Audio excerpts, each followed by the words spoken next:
The desert lay flat as a blade. A steel cage stood misplaced. The girl did not cry, only watched, as if counting the beats of life. The ring of keys on the lone cowboy's saddle gave two notes, clink, clang. Dust lifted, 3 riders, debt of blood, lamp grease, teeth of a folding blade. I meant to turn my back, but here, doors only opened with blood, never with words. The brass keys struck the saddle at each step, the dry clatter drowning the wind. I heard that sound before I saw the cage. Red sand opened into a bare clearing, sun flaring the stink of hot iron and burned hide. Grant Harlow slowed his horse, leaning forward, his right hand resting loose on the holster. The horse spat foam. No trees, no clouds, only the cage standing alone, as if cut loose from its first purpose. Inside, the girl pressed her brow against the bars. Black hair stuck in clumps, falling across her cheek, hiding an old bruise. Her lips cracked like drought soil, wrists banded raw, dark red. She did not call. She only stared out, eyes a pale, murky green drifting across us like measuring the size of danger. Grant dismounted without sound. The keys tapped the saddle again, faint. He stood 3 steps from the cage, his shadow split on the sand. Heat lifted the edge of his coat, then dropped it. I saw his left shoulder slack, the old habit each time he weighed violence. He did not ask the girl her name, nor who had done this. He looked at the lock. The lock was crude, iron body swollen with rust, rim stained with lamp grease. On the hinge, a narrow patch shone, as if wiped with a small cloth.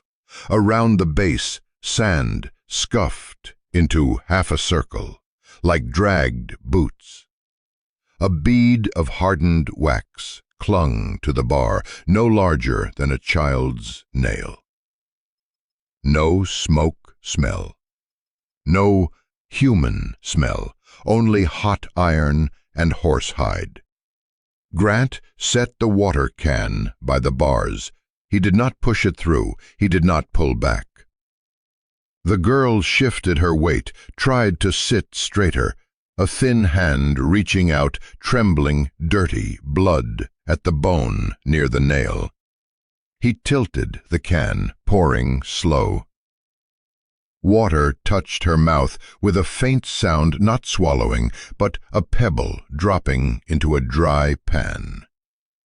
She drank slow, eyes fixed on the ring on his hand. The ring was dull silver, its face scratched sideways, mark worn horses. But the sand beneath his boots held shallow grooves, newer than ours. Someone had circled the cage, stopped at the shadowed side, and gone east. I saw a boot mark right at the wax bead. Stopped long enough for something to harden. "Lock by key or by pin?" I asked. Iris tilted her head. She looked at the lock, then at the ring of keys on Grant's saddle. Her gaze was not hunger, not hope. It was the look of someone counting beats, waiting for the signal. She blinked slow. "Key," she said. 2 teeth, bites deep. Grant gave no reply. He bent lower. I saw a circle of scratches at the edge of the lock, as from a hurried key, metal scraping. Beneath it, a dot of wax, set exactly where a left hand would press while the right turned the key, meaning someone had locked it last, with the left hand braced there. Who? Unknown. The keys clattered again. The wind shifted. The sound carried farther than it should. folding back thin but stubborn. Iris dropped her eyes at once to the keys, and for one brief moment her throat fluttered as if swallowing words unsaid. She hid her hand behind her, pressed her face to the bars, breath fogging a faint ring. The ring faded quick in the sun. Grant eased the reins, backing his horse 2 steps so his shadow slipped off Iris's face. He did not step into the cage's shade. He stayed at the edge, where the heat cut, but did not burn, where his own heartbeat was plainest. His left hand lifted the can, testing it by wrist weight. Still heavy, he tilted it toward her again. Iris leaned, lips touching the rim, eyes raised. This time her eyes did not track the ring, nor the gun. She looked straight at the hollow on his right hip, the place where keys had once hung long ago. But Grant's keys were on the saddle.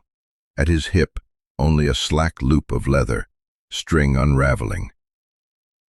I bent to touch the sand at the cage's foot. The ground here was warmer. The cage wheel sank deeper at the corner of the door. It meant when they set it down, they shoved that corner hard, warping the door, hard for any but the right hand to key. On the top bar, a single thread of gold hair clung, almost invisible, its end flat, as if crushed under a boot. Wind flicked it faintly. I plucked it. My fingers came away greasy with lamp oil. Not kitchen smoke. Lamp oil, its own dead, cold smell. "Who caged you?" I asked, still staring at the thread. Iris pressed her lips tight. Her chest rose shallow. She lifted one finger not to point, but to count. 1, then stopped. She lowered it, staring into Grant's eyes as if changing porcelain. Nothing. This lock was not for force. It wanted the right key. And the right hand. He pulled the dagger back, wiped the blade on his pants. Blade clean, pants stained. Iris looked at the water can, not at the blade. She raised 2 fingers, asking more. Grant poured, slower this time. I disliked the way she drank, not greedy, not polite, as if counting sips to remember later.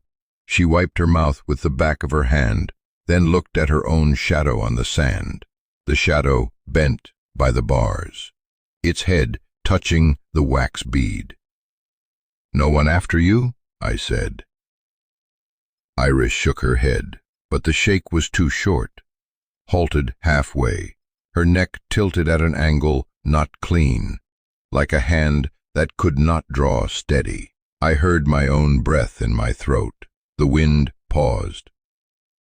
Here, every silence was suspect. Silence let something surface, or sink deeper.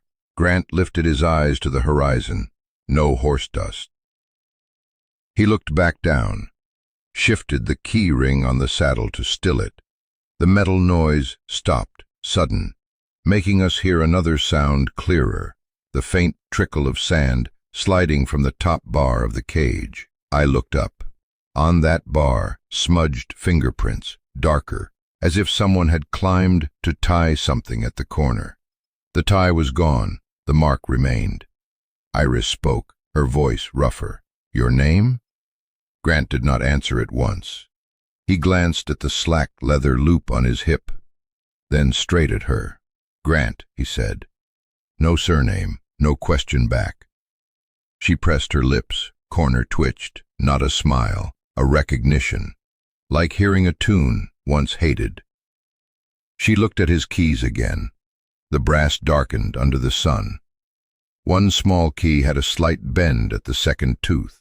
I knew that bend. The habit of testing old locks with the wrong key. "Let me see your hand," she said suddenly. Grant did not raise it. He only turned his palm enough for the sun to lick the lines. His palm was dark, calloused, a pale scar cut across the middle. Iris glanced quick at the line, then at the lock. I did not understand, but she did. A moment of confusion, thin as paper. It slid over her face and was gone. She went still. "Why is the cage here?" I asked. A stupid question, but needed. Thrown out to hear the echo, no one answered. The wind turned, lifting the smell of cooked metal. Grant's horse stamped, restless. The key ring on the saddle rattled one short note, like someone tapping a cup to call their turn. Grant stopped it with his palm, silencing it. Iris watched his hand on the brass. Her eyes darkened a shade. I moved to the She stared straight at him, unblinking. "Yes," she said. Then silence. My throat dried one beat. That was all, one word, but it pulled everything closer. I bent, set the char back in the groove, as if I had seen nothing. Grant drew the water can from the bars, capped it, set it between his boots. He pulled a strip of cloth from his pocket, wrapped it once around her wrist through the bars, cinched to stop bleeding. The motion of someone used to the work, not gentle, not cruel. Done, he let go. The cloth caught on the iron stub. Iris gripped it, tightened another turn, said no thanks. The sun edged higher. The cage's shadow shifted, spilling over the wax drop. The wax softened at the rim, spread a yellow smear. A fly circled, landed, left at once, as if tasting something foul. Grant looked at the wax 1 second. I knew he had marked its place. He remembered with eyes, not words. I heard a sound far off, not sure if wind or earth shift. Iris lifted her face as if she heard too, but her face did not change. She licked her lips, slow, eyes fixed again on the brass keys. That look made my heart clamp half a beat, not looking at chance, looking at habit. She knew the keys, the jingle, the weight, and she knew to wait. Grant stepped back to the edge of shade. He unknotted his neck scarf, laid it on the saddle. The keys sank under the cloth, mute. He gave me one glance, quick. I understood. Keep still. Keep everything still. Because in this land, one sound could be an invitation. We stood so, no one speaking. The sun burned off every excess. Above, a bird circled once, its shadow slicing the cage and gone. Iris leaned her head to the bars, eyes still open. Between us lay the crude lock, a softening drop of wax, a half-dragged groove, and a key ring forced to silence. Nothing else. That moment stretched longer than one breath. Then wind returned, faint. It slid through the cloth at Iris's wrist, making the edge tremble as if freshly tightened. I looked to the horizon again. No one there.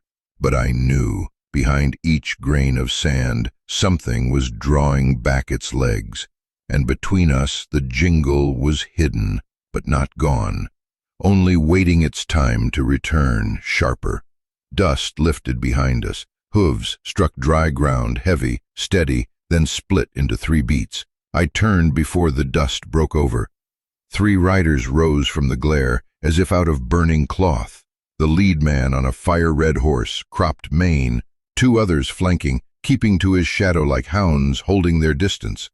The leader's face was slashed diagonal across the mouth, beard dark red, his left eye dragged down by the scar, always squinting like a grin. But his hand did not grin. His middle finger tapped the holster in time with the horse's hooves. Tap, tap, tap. The wind gesture. Just a sentence, dropped like a stone. Grant did not move. His right hand lay loose on the holster, not gripping.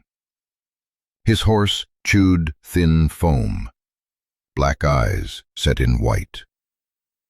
The brass keys on the saddle struck, once short. I saw Iris flinch at that sound.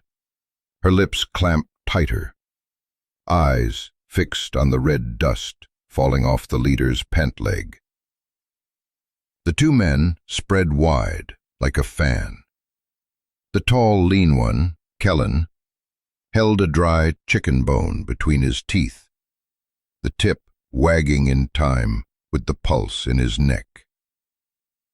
The short, broad one, Boyd, eyes sunk as if smoked, left hand mottled with white burn patches, clutched tight to the saddle horn, as if afraid to fall. They did not look at Iris. They watched Grant's hand, the weight in his wrist, the curl of his thumb. The space closed without a horse moving. Red Talbot, the name, spat from yellow teeth when he gave it, pulled down his neckcloth, showing the paler skin beneath his chin, pointless under this sun.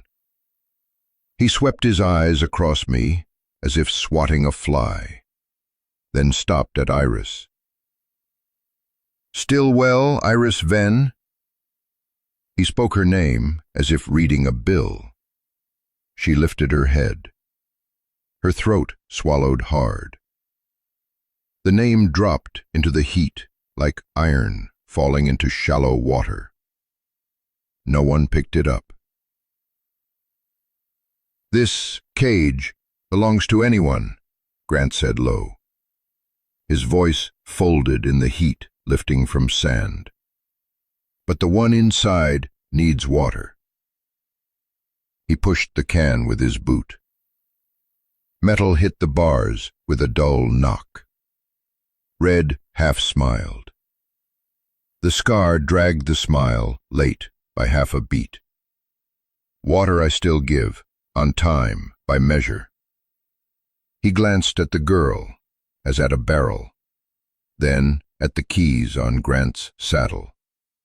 His gaze paused a fraction, long enough for me to catch the flash of gold teeth, his eyes still cold.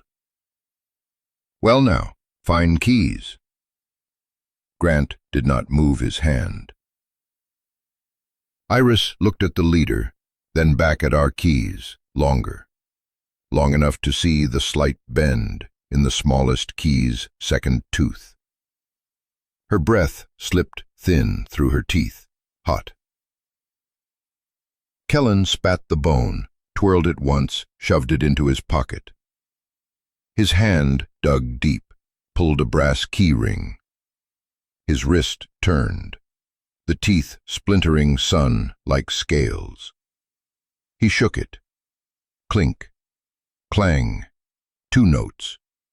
Shook again, saw her wrist falter, her finger curl down, nail scraping the bar with a faint crack.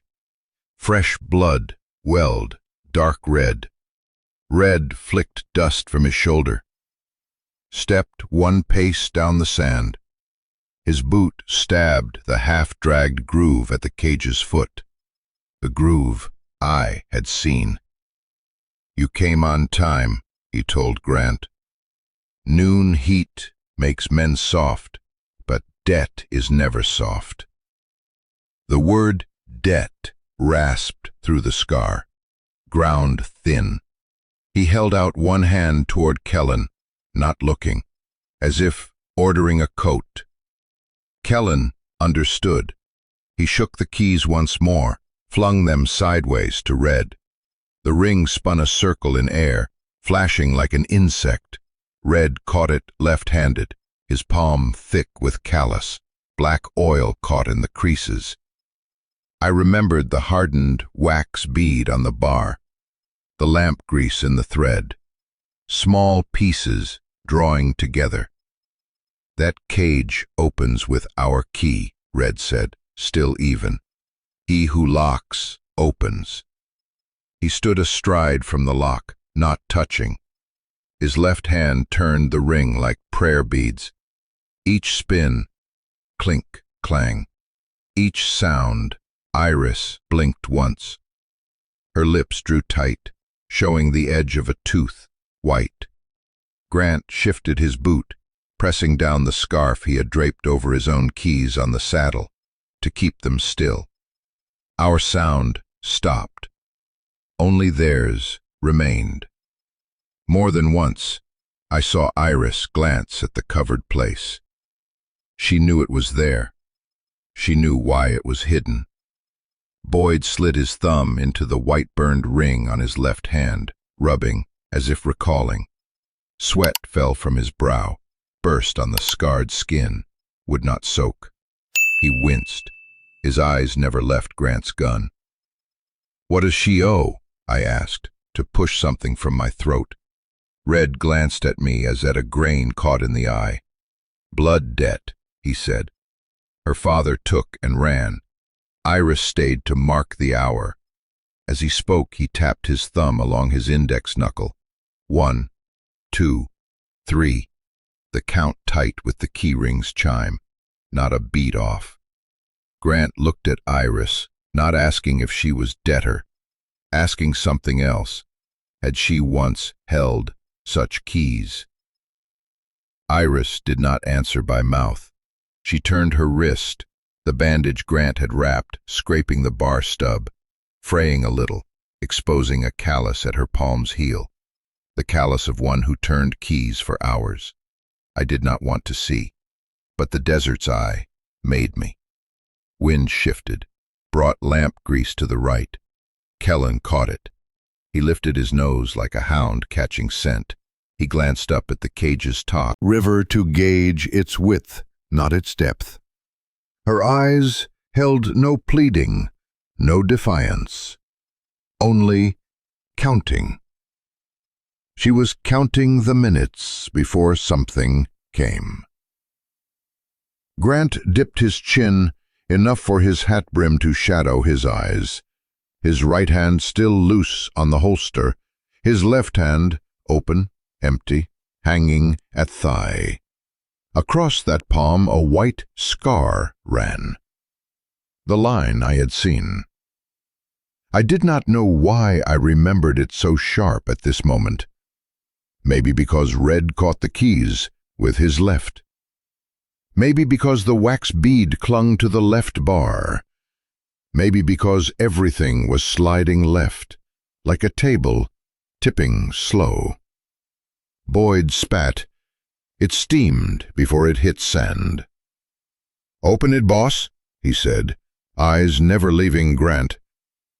His voice rasped, dry as old wood. Red did not hurry. He set the bent key's tooth to the mouth of the lock, not turning, only touching metal to metal. Click. The sound ran through the bars like a guitar string wound too tight. Iris gripped the iron stub with her bandaged hand, the cloth squealing faintly. Her eyes left Grant, slid to the lock. The first time she looked straight at it since they arrived, not with want, with the gaze of one who had opened before. My throat caught one beat. "Leave it," Grant said, voice low, no different from wind rebounding off the cage's edge. He leaned slightly left, stepped half a pace between Red and the lock. Not threat, not plea, just putting his body where a key must pass. No guns fired, yet. Sand rasped under his boot. Grant's horse shook its head, tack snapping sharp. Our keys, under the scarf, lay mute, as if dead. Kellen's still lived in Red's hand, trembling, faint. Clink, then clang, late by half a beat. That delay swelled the silence, stretched it, tight as a drum skin waiting the stick. I heard my own heart in my ears. Kellen dropped his shoulder, edged his horse left half a seat, clearing a shot. Boyd, planted deep in sand, eyes flicking a line of retreat. Red lowered the keys to his hip, thumb stroking the bent tooth once, like soothing a mad dog. Iris drew a faint breath. She let go the bar, clasped her fingers together at her belly, as if ready to receive something. Her eyes struck Grant's once more, then snapped away. "From the freight line," he said, voice like a flat stone skipping on a dry lake. "Blood debt. The daughter pays." Iris turned, throat catching like swallowing a thorn. "He lies." One sentence cut the heat. Her bandaged hand clamped the bar, thumped small, cloth rasping on the serrated edge like a saw on an old string. Her eyes slid past Red's face, fixed on the bent key in his hand. Her pupils closed half, as if recognizing something known. Grant asked nothing more. He stood offset between Red and the lock, his hat shading his eyes. His right thumb touched the gun's grip, not clutching. His left hung open at thigh, the white scar across the palm lying plain, unmoved. Behind him, his brass keys lay silent under the scarf, no jingle. The sun shrank the scarf's edge, sweat seeping dark at the saddle leather. Kellen, the tall one, eased left half a seat, clearing his Colt's angle. The chicken bone gone, his cracked mouth chalk white. Boyd, the short one, drove his boot deeper, scarred left hand clawed to the horn, right hand sliding the holster down a notch. No one breathed hard. Only the thin odor of lamp grease clung near the lock, drifting left with the wind's habit. Red shifted the key from left hand to right, then back, like toying with a folding knife. "She owes," he repeated, eyes on Iris, but the words at Grant. "On time, by measure, I give water. Enough to remember." His thumb stroked the bent tooth, stopped a blink. Iris watched that stop, her back straightening, as if another's fingers pressed her spine. I saw the wax bead soft further, yellow bleeding wide. A fly circled once and left. Grant's eyes marked the bead, held a second, stored it, then back to Red. His voice dropped thin blade shadow. "Put the key down." No echo. Just fell. Red smiled, the scar dragging his grin late. He raised the key level with Iris's eyes. "You know this sound?" he asked. He shook twice. Clink, clang. The desert swallowed half the echo, returned it late. A choke wedged my throat. Iris did not look at the key. She looked at Grant. Straight. Long. Not begging, not daring. Counting. She was counting beats. At the end, her chin lifted a fraction, enough for one man to read the wind's side. Grant blinked once. Click. His right hand edged half a knuckle across the gun grip. Red dipped, fed the key into the ward. The tooth bit a narrow groove. I heard the faint kiss of metals turn without turning. His right hand slid the grip without touching. The draw cracked dry like bone on wood. Steel flashed one line, then held still. The muzzle pressed Red's sternum. Red's eyes froze one beat, not wide, just stopped. Kellen twisted his wrist, his barrel slinking into view under the saddle's shadow. Boyd hauled his grip, lips shaping a word unsaid. The silence swelled, swallowed the sun whole. "Drop the key," Grant said, his voice low as wind under a door. Red left the key resting in the lock, not letting go, his eyes no longer on Grant. He looked at Iris. Iris looked at the scarf covering our saddle. Her lips parted, a hairline slit. I read no word from it, only felt another choke rise. Everything broke at once. Boyd yanked his grip. Kellen brushed the trigger. Red drove his shoulder, trying to ram Grant from the cage door. I saw a spark flare from Kellen's muzzle, a spray of dust leap at Grant's heel. Blood spit from the edge of Boyd's burnt hand where skin split. Grant shifted his barrel half an inch left, fired once. The crack was short, sharp, like a hammer striking an anvil. Kellen snapped backward off his saddle as if on a wire, the chicken bone shoved back in his pocket, flying out, planting upright in the sand. He fell, eyes open, disbelieving. Dust cloaked his face. Red dropped weight, slamming Grant. The key slipped half a tooth from the ward, clicked hollow. Grant twisted his hips, caught the drive with his shoulder, muzzle still pressing Red's chest.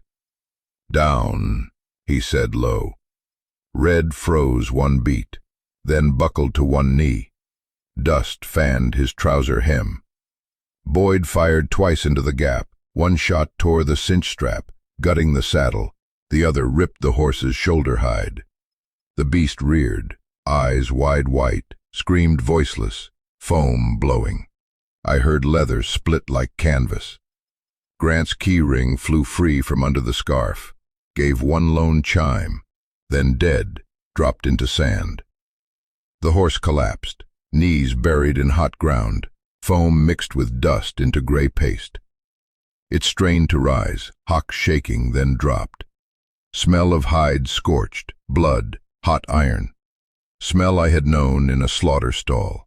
The loss of the horse struck clear, like a string cut mid-gunfire. I saw Grant's face pause one beat, not fear, not grief, only the severing of his way out. The desert closed its last door without a sound. Iris lunged to the bars, bandaged arm stretching to snatch the keys fallen from the saddle. Her hand reached through, not enough. Nails scraped iron, shrilling a line. Her eyes changed, flatness gone. A ridge flickered, then vanished. Red reflex, scraping his palm on the stub. Blood welled red on white burn. He cursed, voice cracking like glass dropped. Kellen lay still, chest fluttering shallow.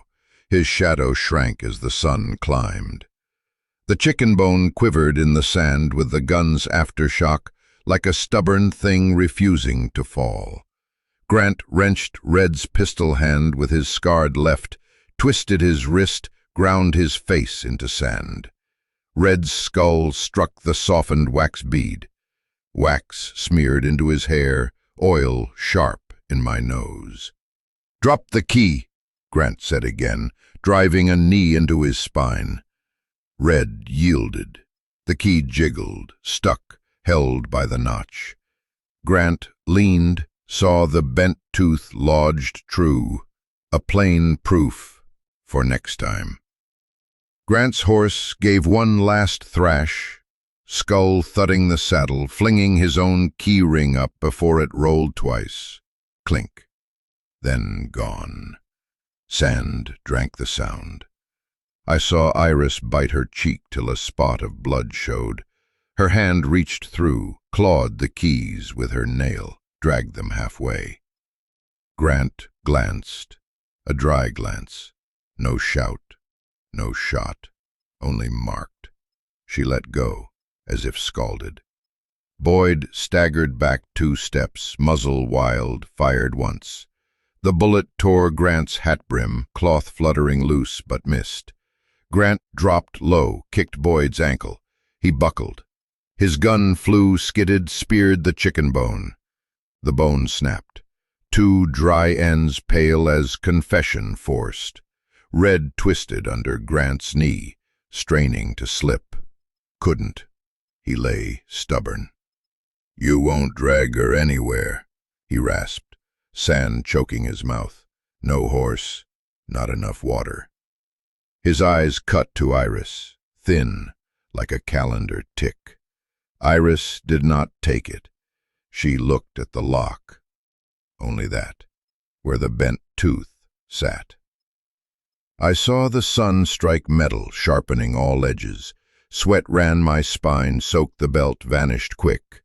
The desert sealed its circle by cutting every road out. Horse was leg broken. Grant lifted the muzzle 1 inch from Red's chest. not killing, not letting him breathe deep. "You will open this cage," he said, "but not now." His voice like stone on stone. First pillar of a choice with no backstep. Boyd crawled for his gun. Grant fired into the ground beside him, dirt bursting his face, gagging him. Kellen groaned faint, neck twitching once, then flat. His face turned west, where the sun would go, eyes still open. Iris reached her bandaged hand through the bars again, not for the keys. She touched the knee of the fallen horse, laid her paw, said, "Put it down." Red slackened his palm. Clink. The key touched the ward, then dropped into Grant's hand the same instant the horse blew its last breath. Two sounds struck together. One death, one hold. I lifted our keyring from sand, brushed it, grit clumping with sweat. The bent tooth etched fine sand marks fit like a boot in its print. I did not look at Iris. If I did, I would see something meant only for night. The sun climbed. The desert held silence as if it had measured enough. Grant stood between the cage and the three, with no horse, no shade. He had the key, but trading key for leg was a bargain deferred. Before him the lock waited. Behind, retreat gone. Between, the silence spread, wide as the desert's lungs, and the choke still hung beside the word open. Red lay on his side, face smeared with soft wax, lamp oil stinging the nose. Grant pressed a knee into his back, barrel at his rib. Key, one word. Red opened his fingers. The brass ring dropped from his palm, gave one bare chime in the sun. Grant caught it, the bent tooth stamped with fine dust. He lowered the gun 1 inch, enough for Red to breathe, but not rise. I slid my hand to the lock, pulled Red's key from the groove. The bent tooth fit tight. Iris thrust her bandaged wrist through the bars. Skin beneath the cloth beat faint. Grant slipped his own key in, turned. Click, the bolt gave. The cage door heavy, hinges groaning like old teeth. Iris stepped out, knees folding, then straightening, chest lifting shallow. She gave no thanks. She looked past to the horse laid down. Boyd crawled to Kellen, pressed a finger into the blood at his shoulder. The blood blackened fast under the sun. Grant swung the barrel slow across, from Red's chest to Boyd's face. They understood. No more try. Iris bent, lifted the water can. She tilted her head, drank 2 short swallows. One streak ran down her chin, cutting the red dust bright, then gone. She returned the can. Grant did not take it. He pointed east, the sand trail thin as thread. "Go," he said. Iris nodded, bare feet biting 1 inch into sand, pulling with a muffled gulp. We went. The cage's shadow shrank quick, a lone dark lump in the sun. Grant's keys hung from his left wrist, the bent one spinning with each step.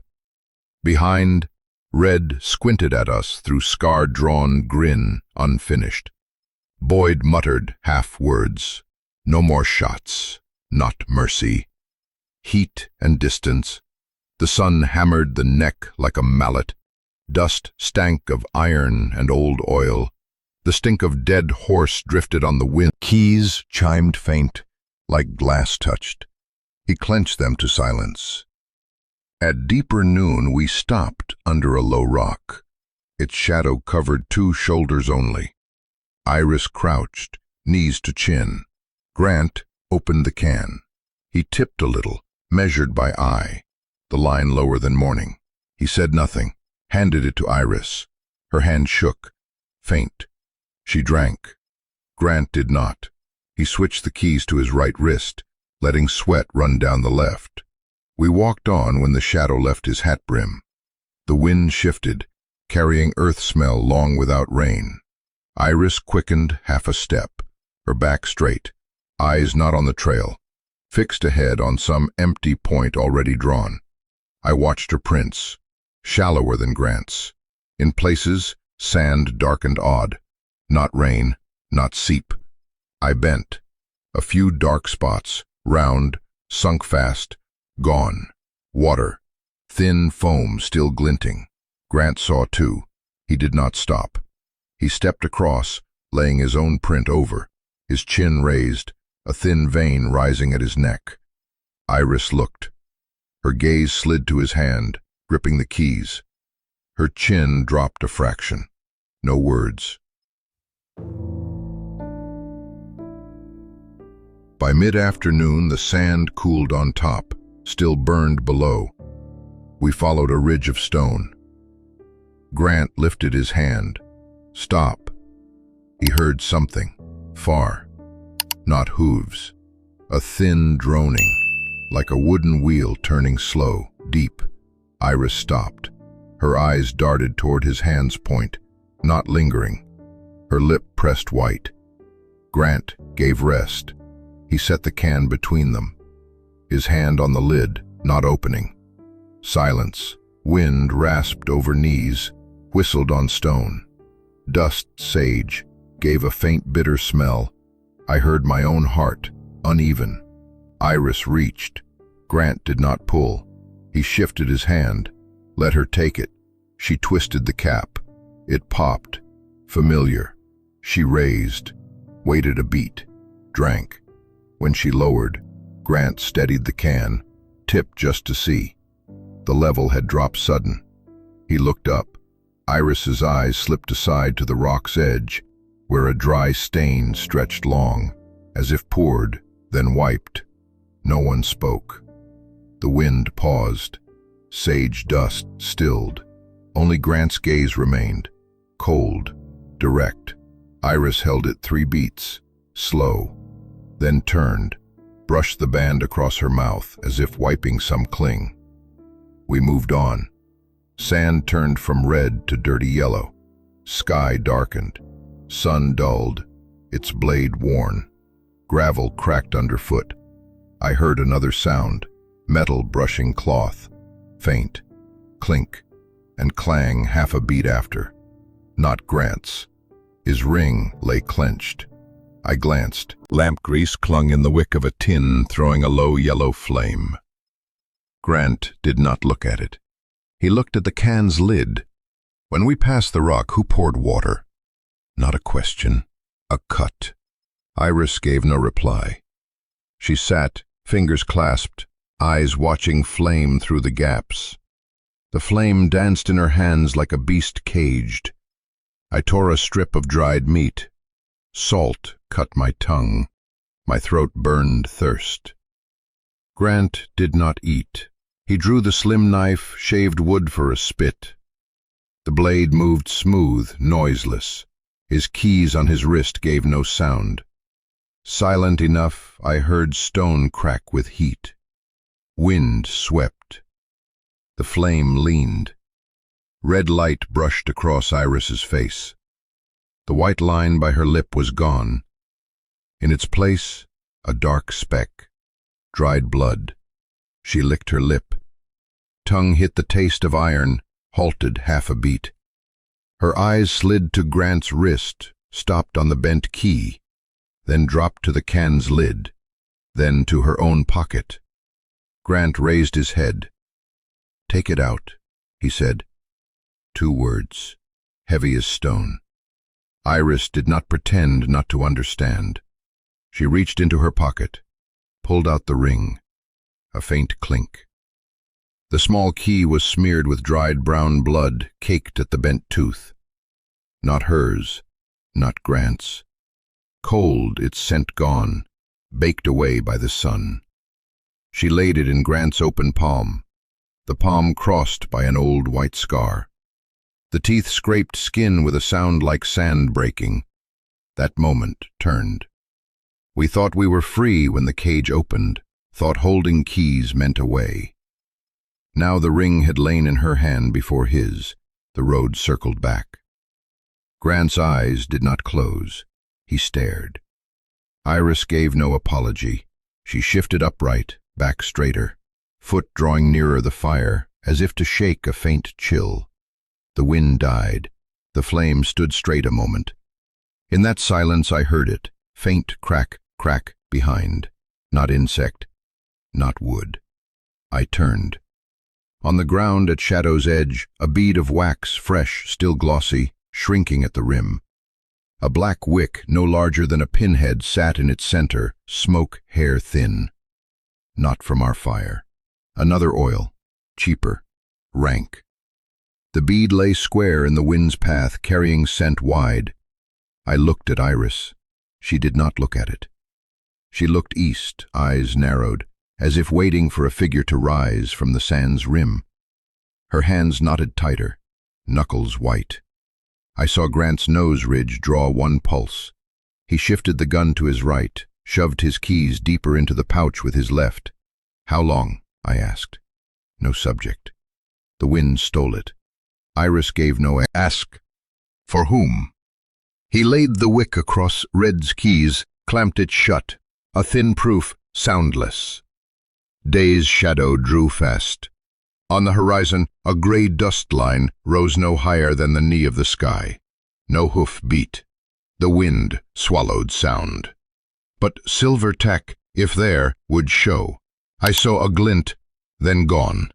As if covered, Iris rose. She lifted the can, shook, empty, hollow, deep. She held it out. Grant did not take it. They met eyes.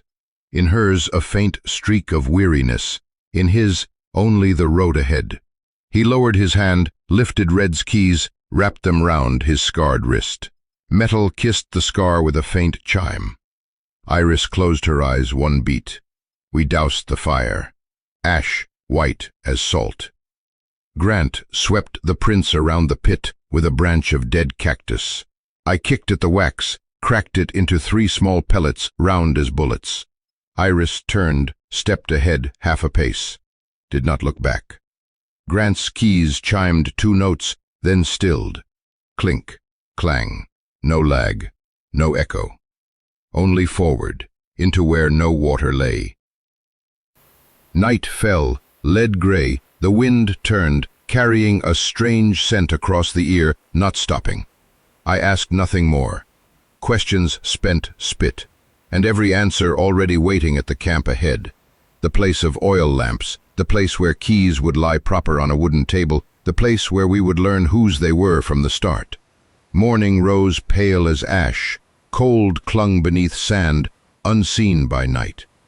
I saw a row of women's prints cut across the fire pit we stamped out. Small, steady, in places stretched long, as if running then checked. No horse, no men, only one line toward the sage ridge. Grant rose wordless. He shook ash from his boot hem, crushed last night's wax bead into grains fine as shot. The brass ring circled his left wrist, over the white scar across his palm. It made no sound.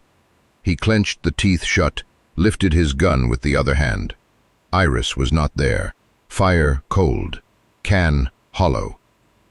We followed her trail. Wind skewed, pushing old lamp oil stench from far off. The ground dry, sounding like old hide. The sun climbed, thin. I studied her prints. At the toe edge, grains dragged back. The step of one who looked behind, then chose forward. The gap after was longer. She had run. I looked to the horizon, bare. We crossed a dry wash, banks sharp with stone. Her prints trod exact flats, left no slips. Old habit, one who had passed here often. At one stone's edge a dark blot clung. Not blood, wax, fresh, dried, lamp oil, faint. Grant touched it, lifted to his nose. He did not flinch. He remembered. Beyond, keys silent, clenched. I heard faint metal, hidden under wind. Not gun. A loose sheet of tin rattled, gave a clink, then a lagging clang. Familiar. The shack door cracked. Inside, cold shadow. Grant stood flush to it, peered through the slit, his face unmoved. He pushed it open slow. The hinge whined small, like a weak beast's teeth. Inside, lamp oil, thick. Damp wood. The smell of one who slept, then left early. Light cut through plank gaps into blades across the table. Iris knelt before it, hands clasped on her knees, hair tied rough with a cord of thorn, its end blackened, her face bowed. Before her, on the table, lay the brass keys, laid neat.